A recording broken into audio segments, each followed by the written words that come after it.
Good morning. This is Bernard Nomberg. It's another Tuesday. We're back for our sessions on the law. Today's a little bit different. We've got our friend Brett Andrews, who's a trainer here in town.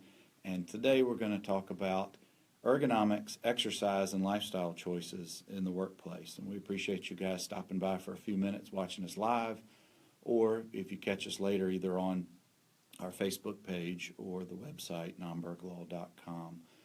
This is a very important topic. It's not part of the law per se, but it certainly is part of our daily lives. David and I have committed to maintaining an exercise regimen, and thanks to Brett this past year, we work out with him a few days a week and wanted to bring him on board to share some of his experiences and his expertise. And Brett, I appreciate you coming in today. Absolutely. Thanks if you would, tell the folks a little bit about yourself.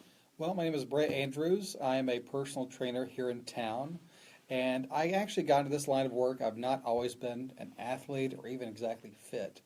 About 7 years ago, I was very much overweight. I was 100 pounds overweight, and a health scare of my own led me to find my own ways to take that weight off and turn my life around so that I could continue to live a healthy life.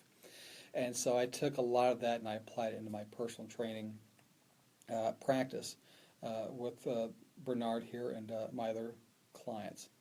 I carry a national certification for certified personal training as well as group fitness.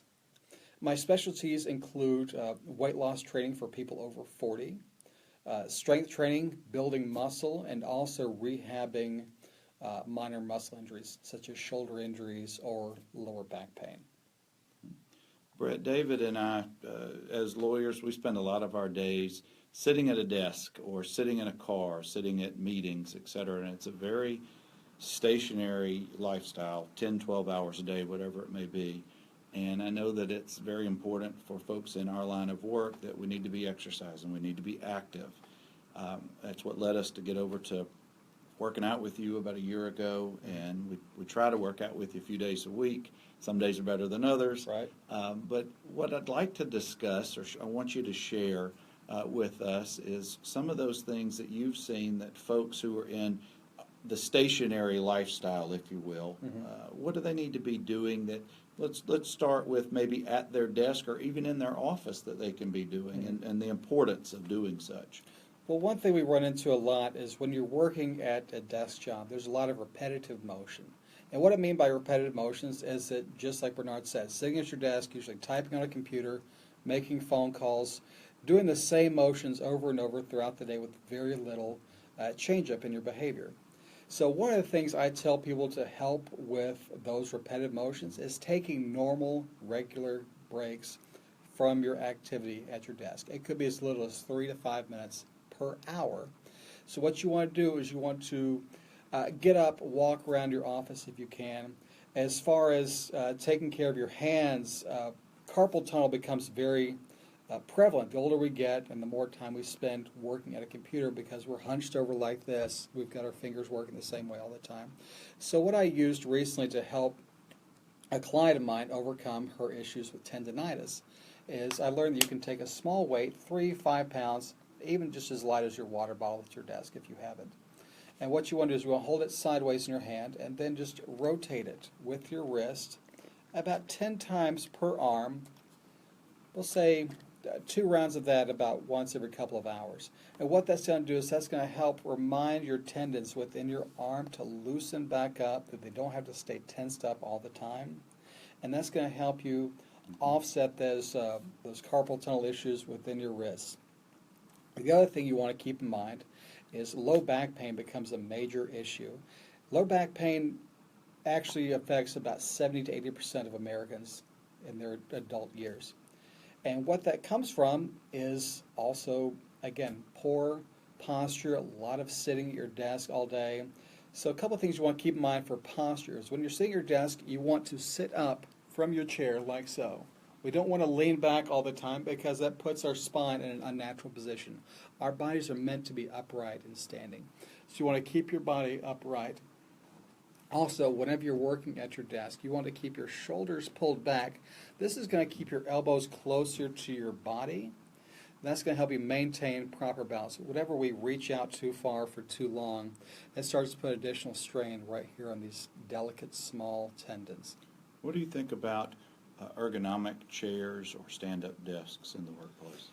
Stand-up desks I have a personal fondness for. I like to work while standing up because, again, our bodies were made to be upright. We're not biologically designed to be sitting in this position all day long. Mm-hmm. So if you don't have the opportunity to work at a stand-up desk like Bernard here, an ergonomic chair would be an excellent choice. Now, of course, they will cost more than your standard desk chair, but the importance is an ergonomic chair is going to give you more back support. It's going to diminish that strain we're feeling on our lower back. And it's going to help you get through the day better. It's also going to help your back feel a lot better than it is already. Okay, thank you. Let's talk a little bit. Let's shift to a topic that's obviously important to me and to David. Let's talk about food. Okay. Folks who sit at their desks a lot of the part of the day eat out of convenience, eat when they're stressed, eat when they're bored. Talk about, from a lifestyle choices, what's a better way to plan, a better way to approach your meals throughout the day? So I'm actually prone to this myself. I like food. That's probably a big part of why I got so big, is I like to eat, like the act of eating, like the taste of food, and I tend to eat whenever I'm not paying too much attention to it. I actually wrote about this on my blog, which you can read at jimdomfitness.com. Spell that out for everybody. It is GYMDOM fitness, FITNESS.com. And over there you can find a whole archive of blogs that I've written about exercise topics, weight loss topics, better strength training, and also eating habits. Now, the one you want to look at, I'm talking about, is called Eating on the Fringes. And if we're going to be eating at our desks, we want to be prepared for those opportunities. Eating at a convenience sounds good because it doesn't require a lot of time or thought. But what happens is when we eat at convenience, we go to things like convenience stores, the vending machine, the fast food place down the street. And a lot of these foods are very highly processed and loaded with chemicals that your body really doesn't know what to do with. And therefore, we can't really put those ingredients to good use. So if we're looking at healthier eating options, what you want to do is when you go to the grocery store for your weekly shopping, you want to stick to the outside perimeter of the store. Look for those fresher foods, fresh produce, fresh meats, fresh dairy. Stick to eating more of those foods than the processed foods in the middle of the store, in the aisles, because these fresher foods carry less preservatives, and they're closer to the nutrition your body needs on a daily basis to get better. So it takes a little bit of planning, but if you have the time and the planning ahead of time, you can eat a lot better, a lot healthier than those who just do it on the fly. It takes a little bit of planning, yes. And what I recommend as far as snacks go, you want to have something that's a good whole protein. You want to have a good complex carbohydrate. What are some examples of that? Some examples of that would be in the morning, I like to have a couple of scrambled eggs and a cup of steel-cut oatmeal. Taken from the Quaker Oats canister. If you start up, it takes 3 minutes. If you're working at your desk, I find that mixed nuts tend to work very well. My personal preference is almonds. You can also go with fresh fruit. Some people like bananas or strawberries. Pineapple is great if you have a refrigerator. I'm a personal fan of that. And you want to have these sort of options available at your desk. So again, you're not running for the vending machine down the hall because it's right there. At the same time, there's probably not anything in there that's going to do you any good. Now, as far as lunch goes, I find that prepping our meals ahead of time is very useful. Now, of course, that does take a couple hours, usually 2-3 times a week. But prepping our meals is just as simple as bringing your lunch to work, just like we did when we were kids.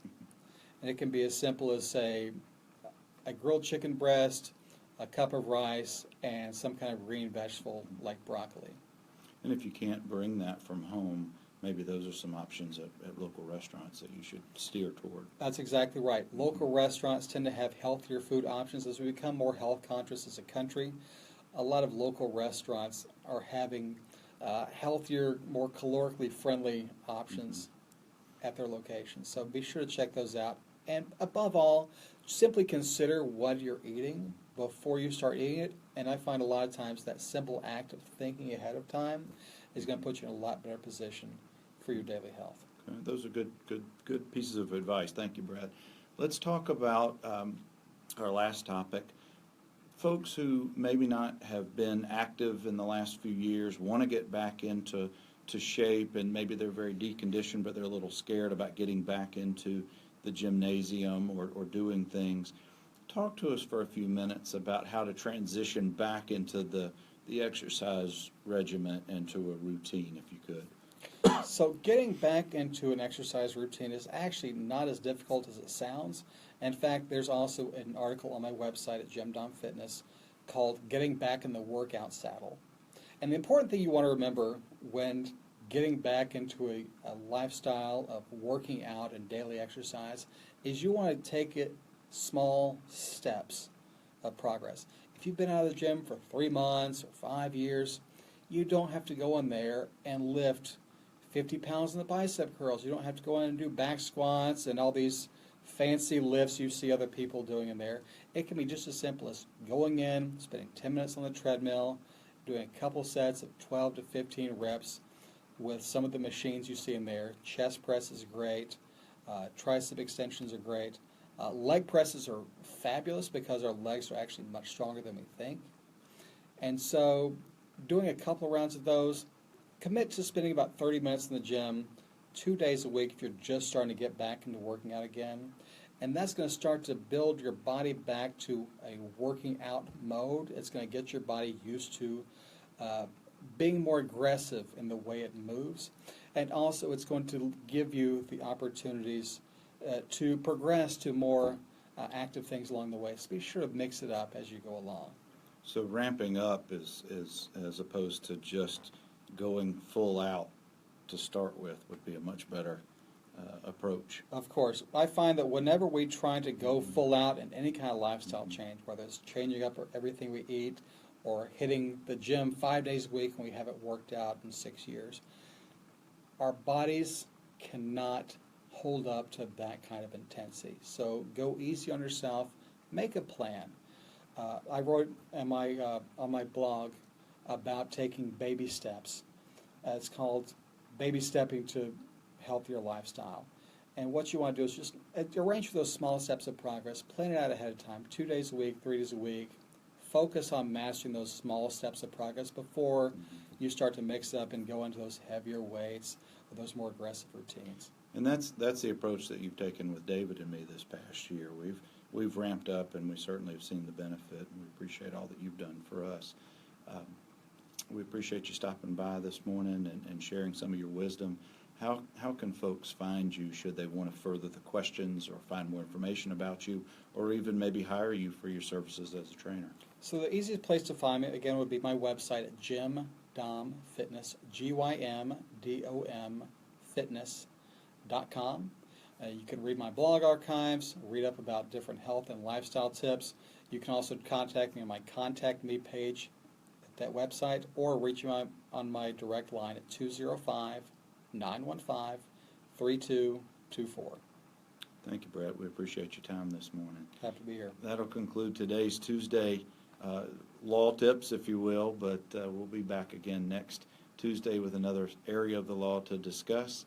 We hope you guys have a good rest of your day today and a great week, and we'll catch you next week. Have a good one.